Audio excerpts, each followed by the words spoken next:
DC নিয়োগে জনপ্রশাসনের senior সচিবকে নিয়ে কালবেলা পত্রিকার রিপোর্ট সরকার খতিয়ে দেখছে বলে জানিয়েছেন প্রধান উপদেষ্টার প্রেস সচিব শফিকুল আলম। গণমাধ্যম গঠনমূলক সমালোচনা করবে বলেও সরকার প্রত্যাশা করছে জানান তিনি। ফরেন সার্ভিস একাডেমিতে এক ব্রিফিংয়ে জনপ্রশাসনে যেসব কাজ হচ্ছে তা অনেক স্বচ্ছতার সাথে হচ্ছে বলেও দাবি করেন তিনি।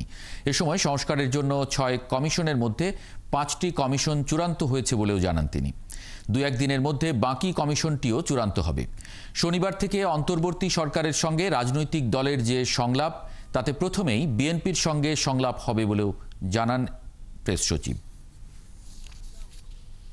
এটা খতিয়ে দেখছি এবং সেই অনুযায়ী আমরা হয়তোবা এটা নিয়ে আশা করছি যে একটা হাই লেভেল একটা কমিটি হবে, সেখানে কিছু সিনিয়র জার্নালিস্টকেও আমরা ইনক্লুড করতে চাচ্ছি, just to look into this report whether it is এই রিপোর্টটা বা যে এখানে আসলে রিপোর্টটা ঠিক ছিল নাকি রিপোর্টের মানে যেই ধরনের যে অ্যালিগেশনগুলো আসছে সেগুলোও আমরা খতিয়ে দেখছি।